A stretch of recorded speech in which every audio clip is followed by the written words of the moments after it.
Welcome to Solvetic, your channel to always learn technology easily.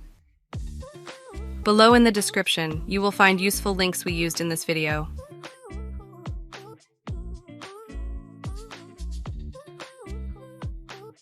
Today in Solvetic, we will see how to fix Notepad opens last file in Windows 11. To start, open Notepad from the search. The last file worked on will open. After this, click on the gear icon.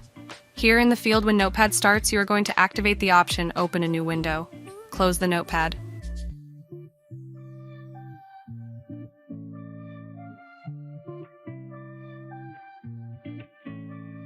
You can see that when it opens again, you will have a new window to use. Hey, remember to subscribe Solvetic channel.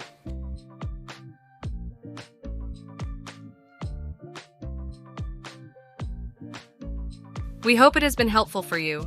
Here are links to watch more videos of your interest and subscribe to the Solvetic channel. Thank you.